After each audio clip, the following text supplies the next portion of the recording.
আমরা এই প্রজেক্টে একটি ট্রি বা গাছ তৈরি করব। আমরা জানি যে অ্যাডোবি ইলাস্ট্রেটরে বিভিন্ন ধরনের অবজেক্ট খুব অনায়াসেই তৈরি করা যায়।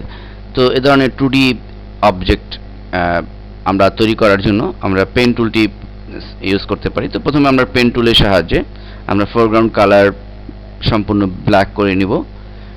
তো এরপর আমরা জাস্ট এখানে একটি ক্লিক করব এবং উপরে একটি ক্লিক করে নিব।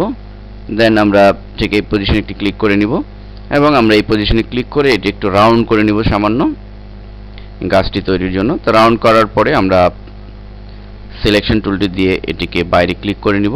দেন এটিকে আমরা ঠিক এভাবে একটু চাপিয়ে দিব রাইট সাইডে।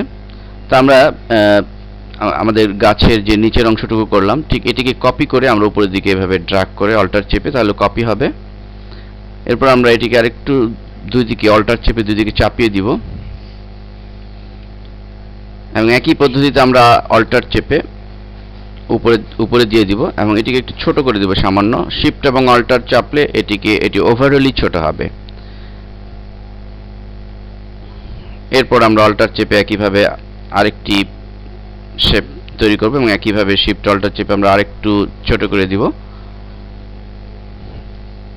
এরপর আমরা পুরোটিকে এইভাবে সিলেক্ট করে মাউস দিয়ে এরপর অল্টার চেপে পুরো অবজেক্টগুলোকে একবারে সিলেক্ট করব এবং একবারে আমরা এটিকে জাস্ট কপি করব এবং কপি করে আমরা শিফট অল্টার চেপে টোটাল জিনিসটাকে ছোট করে দিব এবং আমরা এতটুকুন সিলেক্ট করে আমরা ঠিক এটির উপরে এভাবে বসিয়ে দিব। আমরা নিচের দিকে এভাবে বসিয়ে দিব এবং আমরা দুই দিকে একটু চাপিয়ে দিব অল্টার চেপে।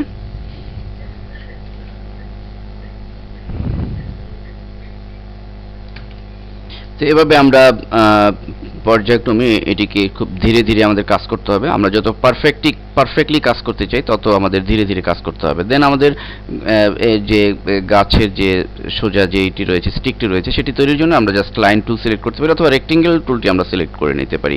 তো রেক্টেঙ্গেল টুল দিয়ে আমরা ঠিক এভাবে একটি স্টিক আমরা ঠিক মাঝ বরাবর তৈরি করে দিতে পারি। তো এভাবে আমরা পেন টুলের সাহায্যে খুব সহজেই এ ধরনের গাছ বা যে কোনো ধরনের অবজেক্ট আমরা ক্রিয়েট করতে পারি।